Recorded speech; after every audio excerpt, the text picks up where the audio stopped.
Ang lahat ng opinyon, pagtingin, pananaw o kuro-kuro ng mga bisita at panauhin o mga anchors o host sa programang ito ay sarili at tanging opinyon at pananaw ng mga nabanggit at hindi opinyon o pananaw ng Aliw Broadcasting Corporation, mga producers o mga namamahala ng Aliw Broadcasting o anumang organisasyon na affiliated sa network at kailanman ay hindi iniendorso ng Aliw Broadcasting Corporation ang mga nabanggit na opinyon at pananaw sa programa. Narito na ang inyong hinihintay, ang programang magpapakita ng di nakikita. Ang nakatago ay ilalabas niya. Yes, yo! Topa Show! Programang maraming ilalantad na mga sorpresa. Yes, yo! Topa Show! At ngayon, narito na po sila, ang mga kwento niyang ating mapapakinggan. Si Mr. Yes, Yes, Yo, Attorney Ferdy Topacio. Yes, yo! Topa Show! Yeah, mga kasama, magandang umaga po sa inyong lahat. Ito po si Atty. Ferdy, Mr. Sex Appeal, pogi na, macho pa nga, Topacio. Bumabati sa inyo na mabuhay po kayo't lahat ng ugat sa inyong katawan. Ating araw, 12 ng Agosto. Pecha yon, pecha pala. Ating araw ay Martes. At ang ating oras ay Alas 11:03 ng umaga. Kasama ko siyempre palagi si Miss Juby de Guzman. Yan, okay. Ma'am Jubes, listahan sir. time muna tayo. Listahan time. Listahan time. Sapagkat Okay. pinangalanan na po ng Malacanang ang top 10 na contractors. Ito yung issue ng flood control. Patay na yan. Nasabi ni Grabe Senator Lacson ay Opo. nagpa-flood itong at yung ang nagpa-flood ay yung bulsa ng nila. mga kontratista. Yo. Ayan. Okay. Tignan natin ang 15 napakapalad na mga kontratista na nakakakopo ng lahat halos ng flood control project sa Pilipinas. Umpisa natin sa number 15. Road Edge Trading and Development Services. Number 14, LRTiki Builders Inc. Hindi ba yan yung gumagawa ng ano? Tiki-tiki. United American Tiki-Tiki. Number 13, MG Samidan Construction. Okay. Number 12, Wawaw Builders. Hindi kaya kay Willie Revilla ito? Wawaw eh. Wawaw. Wawawi. Ang nangyayari, pagka bumabaha, wawaw tayo. Wawa tayo. Oo. Wawa. Eto, number 11, Royal Crown Monarch Construction and Supplies Corporation. Number 10, 888 Construction and Supply Inc. Number 9, High Tone Construction and Development Corporation. Number 8, Sunwest Inc. Sino kaya itong Sunwest Inc? Alamin natin ang mga may-ari nitong mga 50 na ito. Number 7, Centerways Construction and Development Inc. Number 6, Top Notch Catalyst Builders Inc. Number 5, EGB. Ano kaya yung EGB? Anong ibig sabihin kaya ng EGB? Pangalan na may-ari. Mukhang pangalan ha. Alamin natin. Pa-research natin kay Wenner. Wenner, i-research mo kung sinong may-ari nitong EGB Construction Corporation. Yan. Eto naman, QM Builders. Sino yung QM?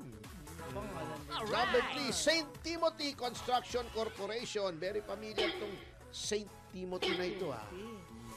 Number 2, Alpha and Omega General Contractor and Development Corporation. At ang number 1, ang Legacy Construction Corporation. Yan ang 15 naka-corner ng pinakamaraming flood control. Yan. At eto naman, Lala. kaakibat niyan ay ito ang top 10 na probinsya na may pinakamaraming Probinsya na yan, flood control project sa Pilipinas. Number 1, number 10 pala, sorry. Number 10 with 224 projects. Ilocos Norte. Yan. Hometown ni Pangulo. Pero number 10 lang ha.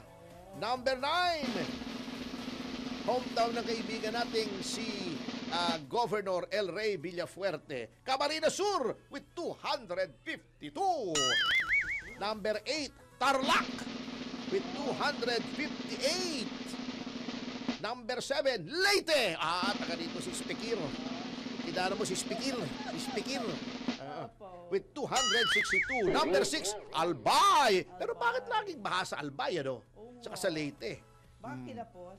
273 projects. Number 5, Pampanga, kung saan Congressman si Dong Gonzales na isang kontratista. 292. Number 4, Pangasinan. 313. Number 3, Isabela, bayan ng mga Albano. Iba naman yung albino. Ano yun? Anak ng araw yun, di ba? Yung albino. Albano to, albano. Yan, mga kamag-anak yan ng misis ko actually. 341. Number 2, Cebu.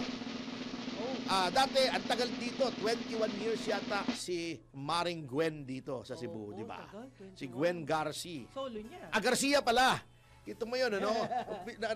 Nag-sexy, di ba? Bago naging gobernador. Nag-sexy star, si Gwen Garcia. Yeah. Hindi. Iba ba yun? Iba ba? Iba! Gwen Garcia pala. Gwen Garcia ito. Ayun. At number 1. Bulacan! Pero number 7 lang yung, yung probinsya ni Speaker, di ba? Number 8 ay Tarlac. Number 7 ay Leyte. Patayin na natin yung echo. Patayin ng echo. Leyte! Patayin yung echo. Napakahalay. Okay, so yan po ang mga panyanyari, dito sa atin. Inumpisahan na rin natin ng mga listahan. Magbigay na tayo. Etong gusto kong i-discuss sana ito kasi malaman natin yung mga organisasyon na nakakasama ng gobyerno natin, ng kasulukuyang pamahalaan. They are in bed with our government, lalo-lalo na sa lehislatura. Yung mga nagrarally-rally, di umano yung mga makabayan. Ito yung mga laging gumagamit ng salitang taumbayan, ang taumbayan, kami ang taumbayan, talo ang taumbayan. Hindi po sila taumbayan. Mga taumbayan lang sila. Tambayan lang, Ito yung mga rally ng rally, masyadong maingay. Pero ang hindi nila alam, ito ay intelligence na nakuha namin sapagkat ako po noon ay tumutulong. Yan, alam ni General Esperon yan doon sa NTF-ELCAC. Isa sa mga volunteers nila at nagko-coordinate kami with Nika. Hindi pangalan ng babae ito hindi si Nika Valdez. Kilala mo si Nika Valdez, di ba? Yeah, yung artista. Yung artista, hindi po. Nika is National Intelligence Coordinating Agency. Para alam nyo kung bakit may mga maiingay at bakit itong mga to, nagtataka naman tayo, ay kinakampian ng gobyerno, lalo-lalo na pagdating sa House. Ito yung mga front organizations ng CPP, NPA, NDF. At saka yung tinatawag na UGMO. Alam mo yung UGMO? Underground Mass Organizations. Yan. Underground yan. Underground na, ngunit meron silang tinatawag na open sectoral organizations. Ito yung mga organizations na legal na nag-ooperate. In fact, yung iba sa kanila may representasyon sa Kamara na nakakabahala. Etong mga to hindi directly connected ayon sa intelligence information sa mga armed insurgents, ngunit sila ay nagsisilbi ayon sa intelligence na conduit o yung pinagdaraanan ng mga suporta para sa armed terrorism operations, recruitment ng NPA, financing and logistical support, at urban mobilization and propaganda work. Yan yung mga rally-rally. Etong mga to, legal. Rehistrado yung iba. Ngunit ito, ayon sa aming intelligence information on sa NICA, ay kontrolado o under the supervision of the CPP, NPA, NDF. At lahat nitong mga organisasyon na to, ayon sa aming intelligence nung panahong yon, and I have no reason to doubt na maaring ganun pa rin ang sitwasyon, ay merong embedded sa kanila. Ibig sabihin, nasa loob ng organisasyon na yan, ang mga hardcore na kadre ng mga CPP, NPA, NDF. Yan. Ito ha. Ito yung mga yan. Tignan natin. Ayon to sa impormasyon na nakuha namin sa intelligence network mismo ng AFP ha. Yan. Bagong alyansang bakabayan. Yan. Sa urban-based operation yan. Yan yung bayan. Di ba? Yan. Bago, di ngayon lang yan. Bago. Hindi, bagong, pero luma na ito eh. Luma bago na, ng bago bago. pa rin, Oo. Bago, parang yung restaurant sa Cavite City. Taga Cavite City ako eh. New Chefu Restaurant. Pero doon na ako bininyagan noong 1965. Paano naging New Chefu yun? Old na siya. Mas matanda pa sa akin. Doon din naghanda yung mga parents ko nung bininyagan yung kuya ko. Ganun ba? 68 years old na yung kuya ko eh. Ala. Hanggang ngayon, New Chefu pa rin. Eto, parang ganito yan eh. Bago ng bago. Hindi napalitan. Bagong alyansang bakabayan. Yan. Ito yung parang umbrella organization nila. Sa loob ng bayan, ayon sa mga intelligence namin, ay may mga underground cell ang CPP, NPA, NDF. Yan. Ito ang kanilang mga open sectoral organizations na may kaugnayan according to our intelligence reports na mayroong kaugnayan sa mga underground organizations. Underground, hindi yung subway ha. Di ba sabi ni Presidente, yung subway, ganun-ganun siya, ganun-ganun. Ang subway, yan ay parang tren sa ilalim ng lupa. Yan. Kasi mahirap eh. Pag wala sa ilalim ng lupa yun, Mr. President, hindi po subway yun. Pero bakit yung subway, yung bilihan ng sandwich, hindi naman nasa ilalim ng lupa? Di ba may bilihan? Grabe ka, sir. Ito ha, yung mga urban-based open sectoral organizations. Kilusang Mayo 1. Hala? Yan. Ang kaugnayan niyan, according to intelligence, ay ang Revolutionary Council of Trade Union. Yan ang corresponding ugmo niyan, underground mass organization. Yan. Kilusang Mangbubukid ng Pilipinas. Yan, kasama yan sa open sectoral na may kaugnayan ayon sa intelligence sa CPP, NPA, NDF. UMA, Union ng mga manggagawa sa agrikultura. Hala? Yan. Talaga? Hindi ito yung kanta ni Doja Cat ha, yung Let Me Be Your Uma. Uma. Di ba may ganong kanta? Amihan. Yan, asosasyon ng mga magsasakang kababaihan. Yan. Pamalakaya. Pambansang lakas ng mga mamalalakaya. Yan. Agham. Para sa mga scientist naman. Yan. ACT. Ito yung kay Titi nyo. Yung kay Tony Tino, di ba? Tony Tino, ang short ng pangalan niya, Tino. Tino. Di ba? Tony Tino. Ano masuma? Yun ang pangalan niya. Ano magagawa ko? Ako pa nagpangalan sa kanya. Nanay niyang sisihin mo. Kung ang initial siya ay Tino. Oo nga. Yun na nga. Ito yung Alliance of Concerned Teachers. Okay. PCPR, Promotion of Church People's Response. Yan. Alam mo yung mga broad yung organization ng CPP, NPA, NDF eh. Kaya nga National Democratic Front. Pati yung mga simbahan ay ini-infiltrate. Yan. Teachers, ano yung teachers kanina? ACT, Alliance of Concerned Teachers. Okay. Iba yung ACT CIS ha, yung kay Erwin Tulfo. Iba naman yun, hindi yung kasama. Opo. Yung kay Titi nyo nga ito. Yung ACT. Etong Courage. Magkasama yan, di ba? Si Teddy Te at saka si Tony Tino, si Tonching Tino, si Tite at saka si Titi nyo. Magkakasama yan eh. Tuwa sila, no? Ayan. Ang liit pa naman ni Teddy Te, kaya maliit na Tite.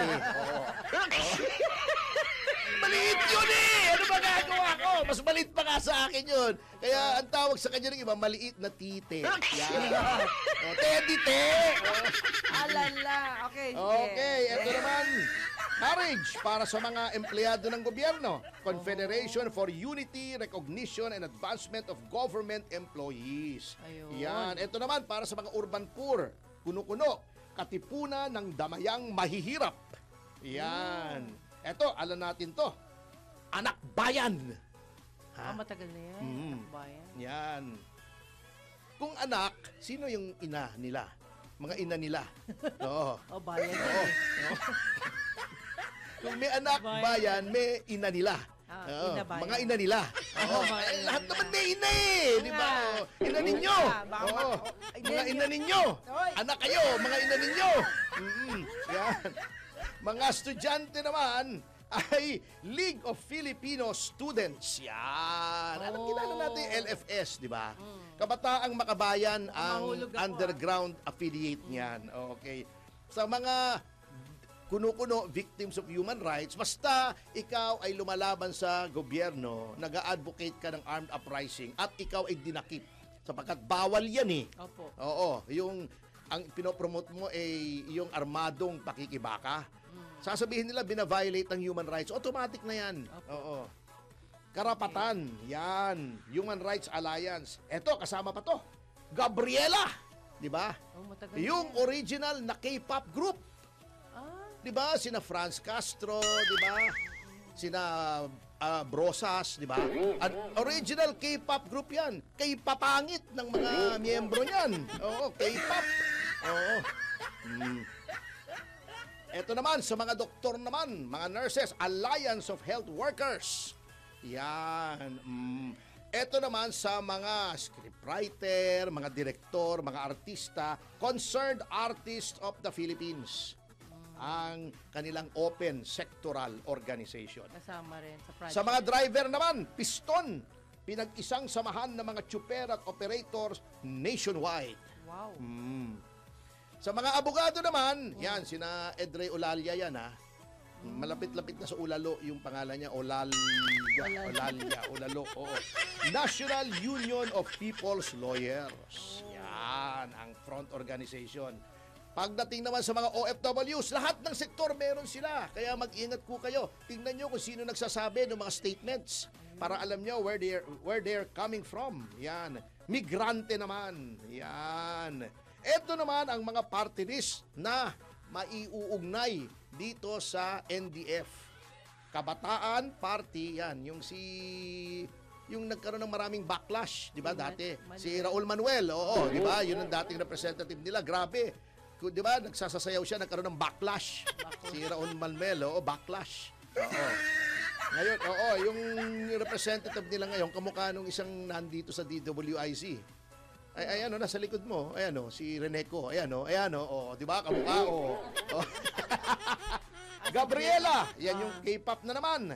Act Teachers Party, Bayan Muna, Anak Pawis. Yan. So, pag nakita nyo, tingnan nyo muna kung sino nagrarally, malalaman nyo kung where they're coming from, bakit sila nagrarally, sino yung mga puppet masters nila. Yan. Dapat malaman po natin yan eh. Oo nga. Kasi minsan, nalilin lang tayo. Akala mo, taong bayan ng taong bayan. Sila lang pala. Sila lang. Tambayan lang pala, umiinom ng gin bulag. Taong bayan na agad. Ang bihira talagang buhay Yun ang ito. malungkot. Yun ang malungkot. Oo.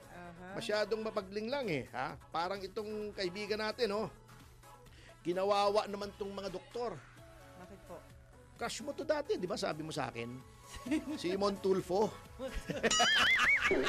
Hindi ko malaman kung bakit ganito si Mon at nag-uulyani niya yata. Di ba siya yung nagsabi na nakaiwan daw ng 1 bilyong piso. Bilyon ha? Bilyon, hindi milyon. Okay. 1 bilyong piso daw may naiwanan si Pangulong Duterte sa Malacanang. Oh. Sino ba namang eng-eng ang mag-iiwan ng 1 bilyong piso in cash? Talaga? Eh, hindi naman pinatalsik si Pangulong Duterte. Oo. Di ba? Opo. Natapos yung kanyang term. So, matagal pa, alam na niya na lilisanin niya ang Malacanang. Okay. Bakit ka mag-iiwan ng 1 bilyong piso in cash, ha? Itong mamang to, ang nagsabi na ganun daw, sino maniniwala noon, di ba? Siguro mga 10,000, 20,000 nakaiwan ka sa isang drawer. Maniniwala pa ako noon. 1 bilyon. Iniwan Isipin mo in cash, gaano karami yon? Pa-compute nga natin kay Wenner. Ay. Hindi, madali lang, wag kang mag-alala, Wenner. Kung ang 10 bundle ay 1 milyon, 10 bundle ng yung tigwa 1,000, ang pinakamalaki namang denomination ng ating 1,000. currency ay 1,000 eh. Opo. Wala naman tayong katulad ng Japan na may 10,000, di ba? Yung lapad. Lapad. Ang kwan, may 1,000 ha. May 10,000 nga eh. Ang Singapore dati, pero pinace out na nila yung 10,000. Wala na. Kasi nagagamit daw sa money laundering. Biro mo, ang nipis-nipis eh. Malaki na pala 1 yun. bilyong D3, 1 bilyong Singapore dollars. Eh di, ano na yun? 1 milyon, 100,000. Magkano na yun? Sa 36. Opo. Yung 1,000 pwede pa rin gamitin. Pero pag nakukuha ng bangko, halimbawa dumaan na sa bangko, di ba nagsisirculate yan. Yeah. Pag dumaan sa bangko, iniipit na nila. Oh. Hindi na nila ginagastos. Anyway, Wow.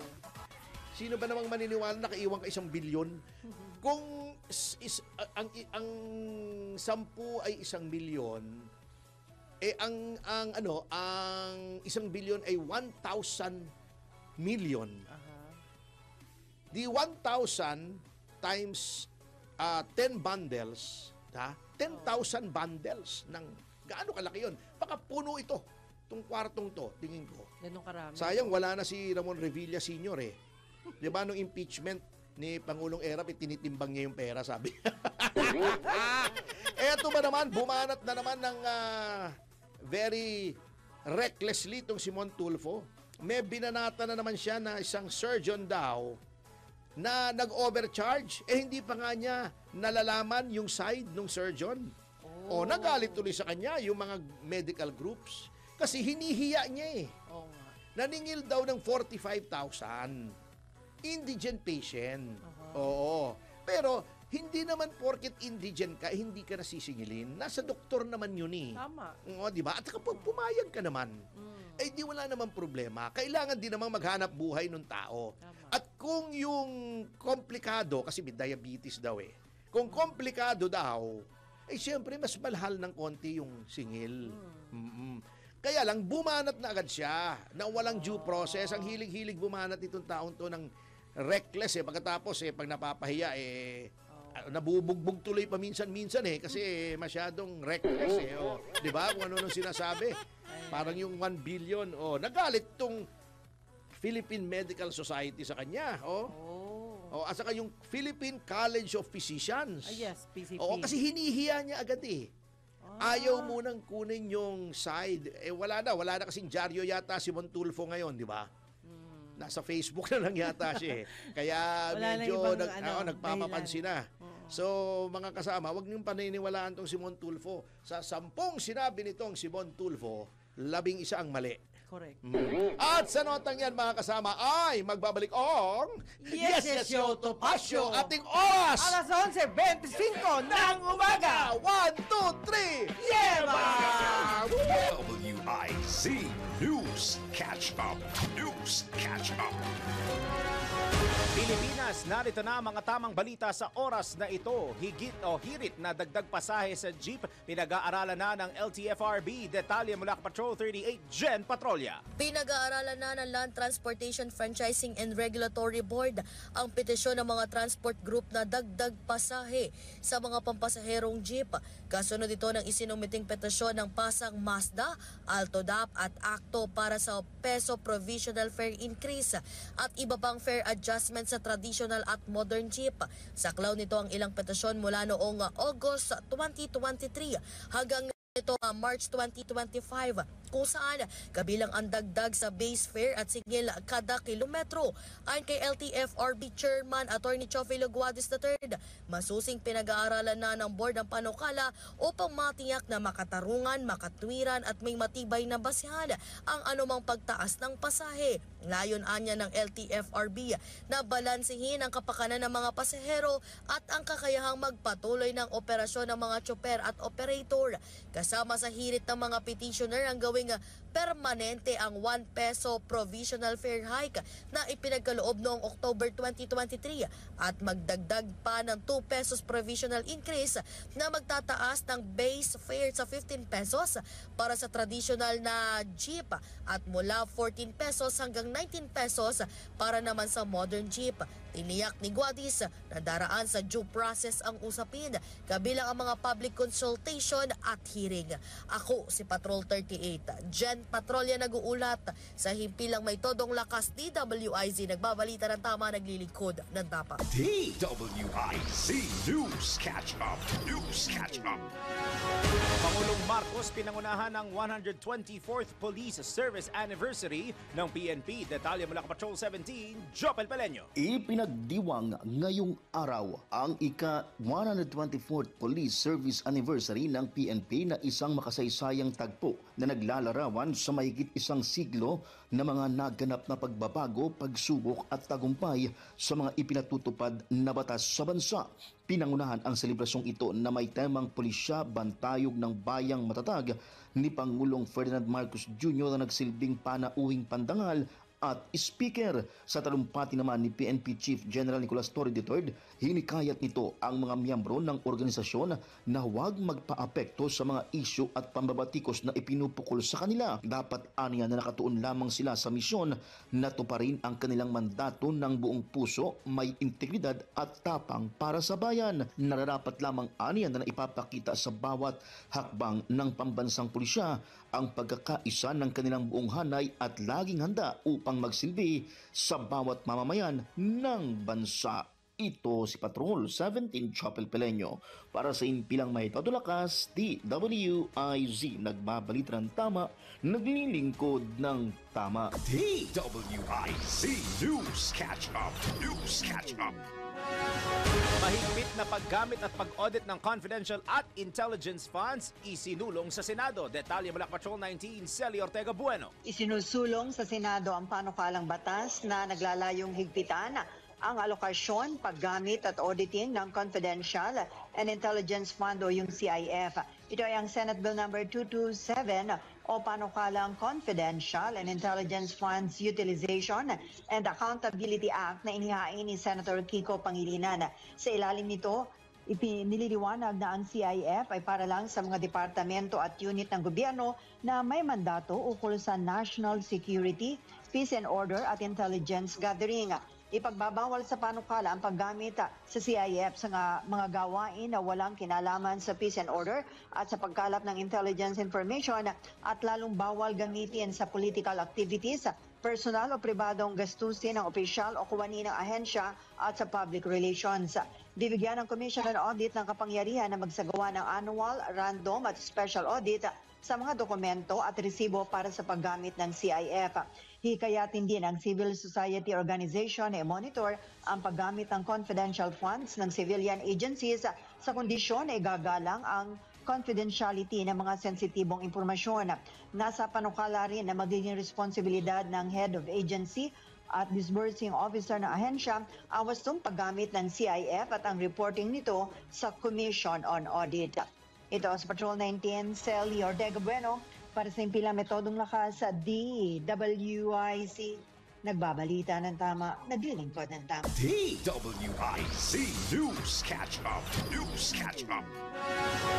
At yan ang mga tamang balita sa oras na ito. Mag-follow at subscribe sa lahat ng DWIZ Digital News accounts. Facebook, Instagram, YouTube, TikTok, X, DWIZ News app at DWIZ News website. Ako po si Daryl Justin. Nagbabalita ng tama, naglilingkod ng tama. Nagbabalik ang Yes, Yo, tumaso ating oras. Alas 11:33 Ng umaga, Atty. Ferdinand Pasio. At Miss Juby de Guzman. At syempre po ang ating paboritong bahaging Jim Paredes, ang bansag. Walang iba kundi ang bahaging pinamagato.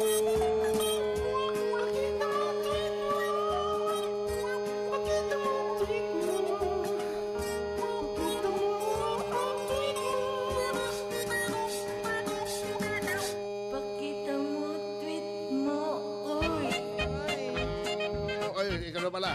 Ayan. Okay, dumadagsari sa ating YouTube. Opo, umuulan tayo ng mapagbati. Of course, kay Ka-Eagles, Ambassador Supremo, Emmy Kulala, Rafael Kulala mo ba yan? Kulala mo ba yan? Kulala, yes. Kulala mo ha? Okay. Kulala. Rafael Serrano Jr., Bobby Brillante. Yan, sabi niya, I'm really happy now. Yan, sa inyo po. Ayan. We're really happy with this lonely game we play. Ba? Oh, yeah. Marisa Malyari, of course, Zafra family. Hello po. At syempre, Rodel Bagay.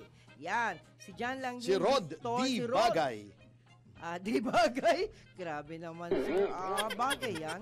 Hindi, ang middle name niya kasi. D talaga? Letter D, kaya Rod D. Bagay. Ayan, sige. Rod, yan na tawag sa'yo, D. Bagay. Mr. D. Bagay! Ganon? Ayan, sige nga, sir. Ikaw nga. Kayo po. Okay, ako na ba? Okay. Sige. Napakarami nito. Baka hindi natin matapos. Siyempre, si Roxanne Costo. Hi. Watching from Queensland, Australia. Loida Dabuet. Lagi nating suki ito. Lagi na nga suki pa. Redundant. Maharluka Alpotera. Yan. Si Lindy Marcelino from Paracale, Camp Marines Norte. Mabuhay kayo. Yan. Andy Toribio. Yan. Oo. Captain Si Franz Durana. Castro daw sa ACT. Sa Yes. Kabataan si Elago at si Manuel. Ayun. In Hiwalay sila. Oo, yun nga yung si Manuel nagkaroon ng backlash, di ba? Backlash. Dahil sumayaw siya na hindi maganda, nagkaroon ng backlash. Naging Oo. bakla. Pero in fairness, si Sara Elago cute ha. Oo. Oo, meron lang akong na-detect na hindi ka nais-nais na amoy nung Why? nilapitan ko. Pero siguro, ano lang, stress lang yun. Okay. Marluka Alpotera, Yan. yan. Oo, Junbag, Jeltroy, Hi. South Korea, Hello po. Dalton Arellano, watching from Kuwait. Ha? Mabuhay. Yan, Jane Comandante, ha daw. Joylyn Suarez. Hi. Aning-aning na rin po si Ramon Tulfo. Wala na, matanda na eh. Baka ulianin na. Watching from Laguna si Joylyn Suarez. Hi. Mami Susan, hello po. Nakaabot sa live. Ay, salamat Hi. naman po. Thank you. Alberto Matanglawin, dapat sa mga kuharesman na mapatunayan ng magnanakaw sa flood control, putulin ang kamay. Yan. Baka pwedeng iba na lang ang putulin. Mas masakit yun eh. Maria Reza Betlogan, sakit sa baha, lepto, sakit sa flood control, klepto. Maganda yun ha. Gerald Calzado, Yes. watching from Tambaloslos, Vice Ganda, Crocs Country. Hey! Bisado. Oh, Mabuhay Alfonso Jurado, hello po. Eto Hi. sino pa bang nandito? Teka ha, nawawala yung ating signal. Si Gerardo Calzado nabati na natin. Ruben Baros. Hi. Tony Zamora from Panabo City, Davao del Norte. Opo. Yan, Edsel Lanuso Versosa, yung ML ni Laila de Lima, makabayang liberal po. Baka kasama. Kasi kasi talagang yung mga pangkaraniwang tao, yung inaatupag noong mamamayang liberal ni Laila de Lima, yung mga driver, ang kanilang kapakanan ng driver ang kanilang inaalagaan. Siya yung ML kanina, no? Yung binanggit ML, niyo po. oo. Manang Laila daw yun eh. Oo, di ba? Joseph Arnel Aguilar from Ireland. Tawa ng tawa sa panonood. Elvira Ramos Brent. Good morning daw. Nene Daddy. Nanay Hindi daw Tata. kumpletong araw niya kapag hindi niya tayo napapanood. Thank you so Melvin much. Pakuan, Ontario, Canada. Hi. Donsky Marikit, Tacloban naman po siya. Mabuhay. Ario Gutierrez, yes, yo. Joel Sarmiento, hi down. Hi din. Marilyn Suzuki, oy, nakahabol daw siya. Ay, thank you po. At Thank you. nahabol nyo, hindi naman kayo napagod, kahabol. Jingjing Matayros, good morning din po. Nold Hi. Aquino, Abu Dhabi, hello daw. Hello. From Abu Dhabi, Violeta Lipata, Katarman, Northern Summer, Mark Madrona, Las Vegas. Viva! Di ba si Elvis? Las Vegas. Di ba? May pelikula siyang ganon. Brigido Navarro, Gusto ko yan. Bacoor. Yan, Opo, sa aking hi. probinsya, sa Cavite. Opo. Nagkita nga pala kami accidentally ni dating Bacoor mayor si Jesse Castillo. Nung naglalakad-lakad ako sa Alabang Town Center, naghahanap ako ng salamin para sa aking anak na nag-aaral para sa bar eh.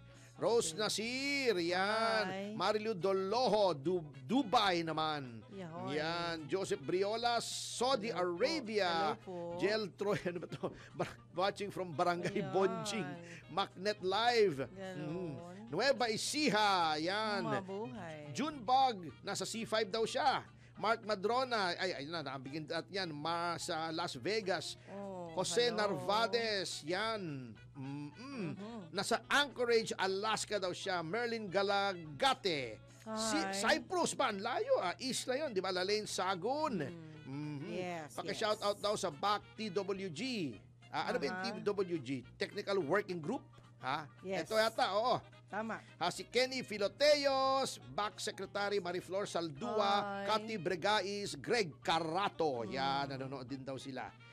Tony Zamora, nga pala, nandito na. Nabati na natin Gina Isaac. Ang mga huling hindi natin mababanggit ay sina Gina Lynn, sina Marilyn Suzuki, Jenny Miranda, at si Robert Delgado. Huwag na rin nating banggitin sina Michael Guy kasi wala nang oras. Sina Cathy Palamo, sina Rolly Mendetoma, sina Ryan Ang. Huwag na nating banggitin yan. Si Roma Valdez, si Roy Rondain, yan. Huwag na nating banggitin. Ay, happy birthday nga pala, belated sa aking bunso na si Dean Topacio. He turned 19 yesterday. Happy birthday. Yan. At before that, ay almost ka-birthday na si Congressman Arnie Teves. Yan. Ayan, At syempre si Michael Guy. Opo. Si Michael Guy, nabanggit na natin. Si Willie Keng, William Gatchalian, Andrew Tan, Louie and Nats Gamboa, Alex Cruz, yan. Si Atty. Tito Pintor, na nanonood din sa atin all the way from Cebu. Yan. At syempre, ang hindi nawawala ng words of wisdom ay si kapatid na Tirso Peralta na ito po ang kanyang sabi. Ang kanyang sabi. Sige po. Sabi niya, God has perfect timing, never early and never late. Yes. It takes a little patience and faith, but it's worth the wait. God will always provide. It just might look different than what we had in mind. Yes. God loves us. Oh, yeah. Thank you, thank Katirso, you. sa mga inspirational messages mo na nadadala po namin buong linggo, hindi lang buong araw. Batiin ko rin si Atty. Mark Del Rante. Oo naman, of course. Hi, At saka sir. si Boss Edgard. Yes, Nakabalik na Boss ba from Edgar. Singapore? Hindi pa yata, Hindi ano? po, Anyway, alam. Bon Bayags Ma'am ulit. Sharon Tang. Ma'am Sharon. Baka doon nag-celebrate ng birthday Yes. ni Ma'am Sharon. Siyempre, Opo. hindi naman pwedeng hindi sila magkasama. Talagang susuluhin nila yun. Oo naman. oo. Special day. Of course. Arlene Diaz, pahabol from Taiwan. Anyway, ayoko na sanang gamitin itong programang to para dito. Kanya lang, may mga kinakalat yung mga ibang mga ulalo. Mga trolls. Oo, na ako daw ay bumitaw na sa pagiging abogado ni Miss Beverly Labad-Labad doon sa konting alitan niya with her talent na si Elias Lintukan, also known as yung Elias TVJ Band. Okay. Kasi etong si Elias at yung banda ay may kontrata with Miss Beverly Labad-Labad Ayun. na ang alegasyon ng aking kliyente ay nilabag niya. Ngayon, nag-warning kami, inunahan kami ng demanda sa Kidapawan for nullity. Bago sinasabi nila, wala na daw manager si Elias. Oh. Hindi po ganun kasimple yun. Kasi may mga nanlilin lang na dahil lang daw nagdemanda, tapos na yung management contract at dahil daw sinabi ni Elias na wala siyang manager, wala na siyang manager. Hindi po ganun kasimple yun, mga kababayan. Ayun. Kapag ikaw ay nag-enter ng isang kontrata, na notaryo pa yan, may presumption ng validity yan. Yan ay, may visa yan. Effective yan, legal yan. Kung sinasabi mo na yan ay null and void o voidable o whatever your grounds are, it does not matter. You have to go to court. At sasabihin mo sa korte na ito po ay walang bisa. Ayun. Ngunit, etong malaking bat dyan, hindi malaking puwet hindi big bat. This is the big bat there. Ngunit, hanggang hindi sinasabi ng hukuman na ito ay walang bisa. Opo. Ito, in the meantime, in the interregnum, ang tinasabi nila, ay valid and subsisting. Bakit? Hindi para sa isang party to a contract ang magsabing walang bisa na yan. Otherwise, ba't nagkontrata pa tayo? Ayun. O di parang magjowa na lang, ayawan na lang. Ayun. Oo, hindi po ganun ang kontrata. It is valid until annulled with finality. Dapat final judgment Opo. by the court. Yon. Para sabihin mong wala ka ng manager, mali po yan. So, eto po ang consequences. Number one, hindi po ako bumibitaw kay Miss Beverly Labad-Labad at never akong bibitaw, not for anything else, but because I am a professional. Pag tinanggap ko ang isang kaso, hindi ko bibitawan. There was only one instance Opo. na ako'y bumitaw, yung kay Denise Cornejo, because of fundamental differences with the other lawyers. Na wala namang personal yon. It's just a difference of legal strategy. Ako po mismo mag-a-announce pag ako'y bumitaw. Ayun. Hindi po ibang tao. At ito pang number 2 consequence niya na, Opo. since may valid contract, anyone, kahit sinong tao na makipagkontrata kay Elias Lintukan, aka Elias, at yung Elias kanyang banda, Lintukan. na hindi dumadaan kay Miss Beverly Labad-Labad, amin pong ididemanda. At may ididemanda na nga po kami in the coming days na mga producer na dumidirekta kay Mr. Elias. So yun po ang consequences niyan. At may basihan po kami, hindi kami magdedemanda ng walang basihan. Opo. So, yun po ang consequences. Bago tayo mag-break, hindi ako bumibitaw. Number 1, valid ang kontrata until annulled by the courts. Yan ay legal principle, di ko yan opinion. Opo. Number 3, kapag may nakipagkontrata kay Elias, kahit sino, ididemanda namin. So, on that note, mga kasama, ay magbabalik ang Yes, Yes, Yo, Topacio. Ating oras Alas 11:45 ng umaga. 1, 2, 3. Yeba! Yes, yes, yo! Yeba! Nagbabalik ang Yes, Yes, Yo, Topacio! Ating oras. Alas 11:43 ng umaga. Attorney Ferdy Topacio. At Miss Juvie de Guzman. Alas 11:43. Alas 11:45 tayo nag-break. 9 pala, sorry. Ano ba yan? Sorry. Parang Ano ba bumalik yan? ang oras eh. Oo nga, sorry po. Oo, para kang si Risa Ontiveros eh. Ay, sorry po. Fake news. Ang bihira itong si Rita Ontiveros. Alam mo, di ba? Na fake news, sorry po. Oo, grabe itong si Risa. Ang fake niya, no? Eh, ba't ayaw niya tumigil? Ano ewan ba ko. yan? Grabe. Senador pa naman siya. Grabe, oh. Oo. Umaalingaso nga eh, ang fake niya. Ba't gano'n? Di ba? Oo. Maganda siya, sir. Oo naman. Maganda naman Kaya siya. nga, nabighani. Yung isang, huwag na natin sabihin kung sino. Oo. Maganda naman siya, Oo. kaya lang, yun lang. Pinapanindigan niya yung kasinungalingan ng kanyang mga kausap. Hindi nga ito, kasi di ba napahapyaw na nating nasabi yan. May Opo, dalawang opo. kaso siyang binanggit doon sa kanyang explanation sa kanyang boto Opo. na sabi niya ay hintayin yung desisyon. Kasi may nagsasabi malabo na yan, unanimous yan na desisyon yung sa kaso ng impeachment. Opo, opo. Ito namang si Tito Soto, bumanat naman. Ha? Hindi daw unanimous yun. Sige na. Kung yun ang naturo sa One Ball University ba ano magagawa natin? Diba? Ito namang si Risa, sabi niya, hindi pa imposible yan. Aha. Kasi may dalawang kaso na unanimous na bumaliktad ang Supreme Court. Di ba sinopla siya noong si Attorney Ting? Sabi, ma'am, yung sinabi niyong unanimous, hindi po unanimous yun. O di mali na naman. Bago nag-sorry siya, sabi niya sorry. Pero may isa pa na kaso na nakita kami na unanimous din, binaliktad din. Hindi po totoo, Madam Rizo Ontiveros. Kasi binasa ko po yung kasong binabanggit nyo. Eto po ito. Ang kasong sinasabi niya, ayon din sa kanya mismo, ay yung International Service for the Acquisition of Agri-Biotech Applications versus Greenpeace. Greenpeace yung grupo, yung environmental advocate.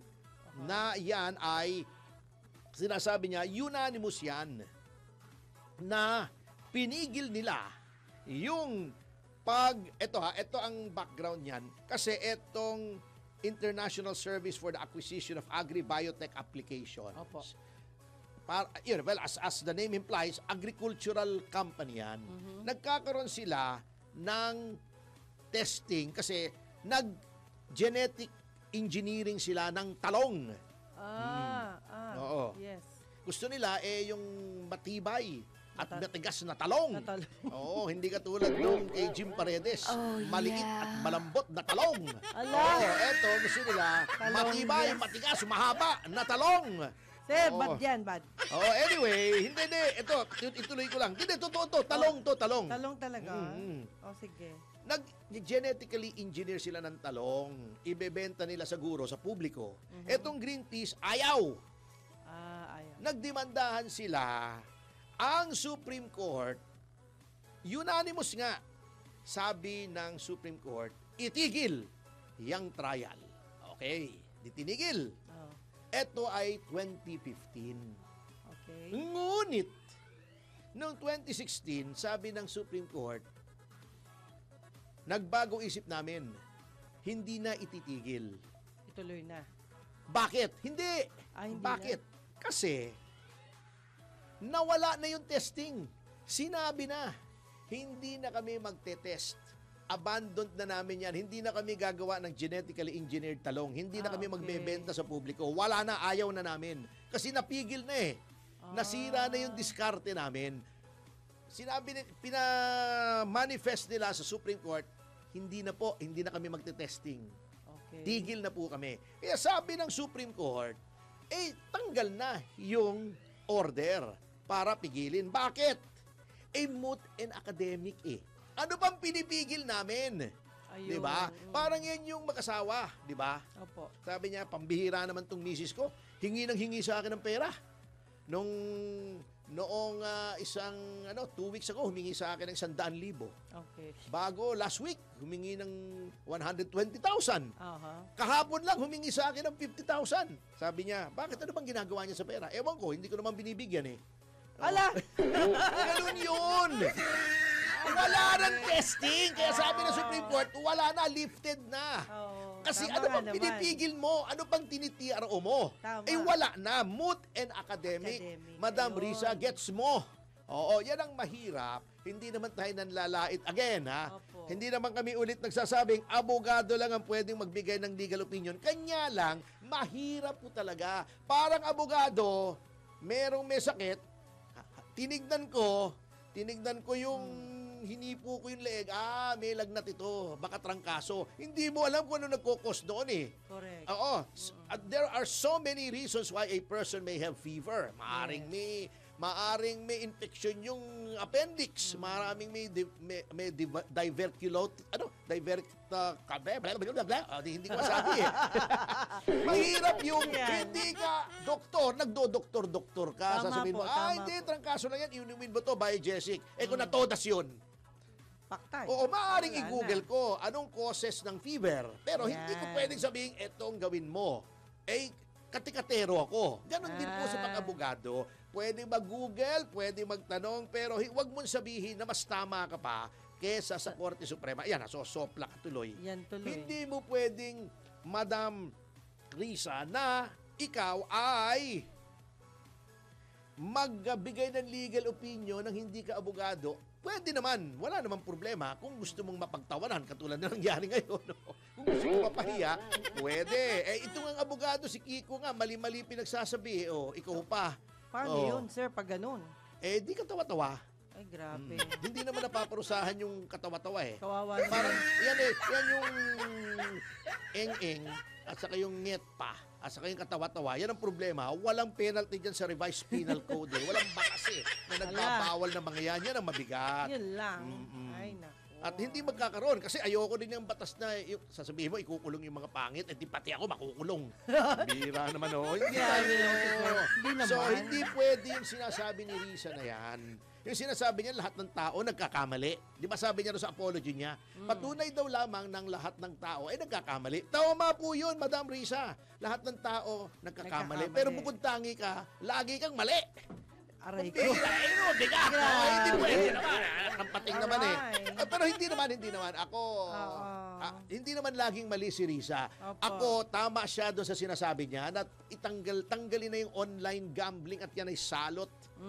Nakakainis lang itong advisor ng Pangulo, itong si Frederick Go. Nasabi ko, tanggalin na niya yung mga presidential advisor. Walang silbi yan. Yung presidential advisor on investments. Meron ka na ng NEDA, may DTI ka na may Department of Finance ka na. Yung silari ka doon, gastos lang yan. Duplication lalong lang. dumadami mahihirap eh. Paano pupunta sa sweldo niya? Sa halip na gamitin sa mga mahihirap. Tama si Risa na pagbawal yung online gambling. Ngayon, yung sinasabi ni Frederick Go na, Wag daw ipagbawal yan kasi malaki daw ang kinikita sa tax ng gobyerno. Oo nga, ba't nagkaganon? Hindi, malaki naman talaga. Pero alam nyo, napakadali ng solusyon dyan. Yung 50 billion na kinikita sa online gambling, 50 billion a year, gakulangot lang yon sa nalulustay sa flood control. Ayusin nyo yung infrastructure. Ayusin nyo yung flood control. Na daan-daang bilyon. Hindi nyo kailangan yung 50 billion ng online gambling. Ganun lang kasimple yun. Tsaka hindi, attorney, pinagbawal mo na nga Tapos sasabihin mo, pinagbawal ko? Paano ka parang yung pinagbawal? Siya, di ba siya? Pinagbawal. Tapos gusto mo i-retain. Alin? Yung kanina, yung usapin natin tungkol sa gambling. Hindi, allowed hindi nga bawal. Gusto nga ni Risa ipagbawal. Doon agree ako sa kanya. Tama siya. Magkakampi kami dyan. Kapit-bisig kami dyan. Ni Risa. Tama naman yan, madam. Pagka tama naman kayo, pupurihin namin kayo. Ibig sabihin, may tama siya. Minsan malakas lang ang tama. Tama. At sa notang kasama ay magbibigay daan na po kami sa susunod na programang Balitang Bayan! Hanggang ngayon ba naman, tagal-tagal na natin, di mo pa sa ulado yung Balitang Bayan. Oo nga, Balitang Bayan ni Boss Drew Nasino! Ayan. Eto po, si Atty. Ferdy, Mr. Sex Appeal Topacio. At syempre, ang mahal nating lahat ay Juby de Guzman. Joke lang yan. Kami po ay nag-iwan sa inyo ng mga katagang susupil sa inyong pagnanasa. Kikitil sa inyong mga kasalanan. At titimo sa inyong kaisipan na huwag makiki. Appeared! 1, 2, 3! Yeah! Yes, yes, yo! Topacio! Babayagin!